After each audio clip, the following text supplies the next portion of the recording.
వాల్మీకి రామాయణంలో లేదు గాని ఒక చోట ఒక మాట అంటారు, రామరావణ యుద్ధం ప్రారంభం అయ్యే ముందు గ్రద్దలు సమావేశం పెట్టుకున్నాయి. కావలసినంత విందు, ఎక్కడా ఎవ్వరూ భోజనాలకి డబ్బు కట్టక్కర్లేదు. కాబట్టి ఉపనయనాలు వివాహాలు ఉన్నవాళ్ళు చక్కగా చేసేసుకోండి.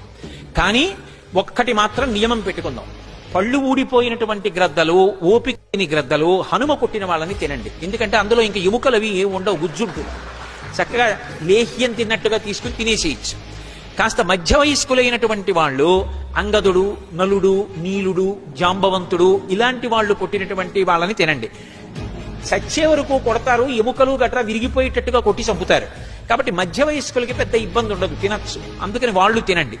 ఇంకా యువకులైనటువంటి గ్రద్దలు ఉంటారు, వాళ్ళు మాత్రం బాగా యువకులైనటువంటి వాళ్ళు ఉన్నారు ఆ యుద్ధానికి రామచంద్రమూర్తితో వచ్చినటువంటి వానరాల్లో. అటువంటి వాళ్ళు ఎవరిని చంపారో వాళ్ళు ప్రాణం పోయేటట్టుగా మర్మస్థానం మీద కొట్టి వదిలేస్తారు. వాళ్ళని తినడానికి దంతపుష్టి ఉండాలి. యువకులైనటువంటి గ్రద్దలు తినండి.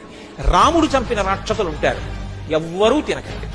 రాముడు చంపిన రాక్షసుల్ని సాయంకాలం పట్టుకొచ్చి అక్కడ పెట్టండి, అందరం కళ్ళకద్దుకు తిందాం ప్రసాదం అని గ్రద్దలు తీర్మానించుకుని.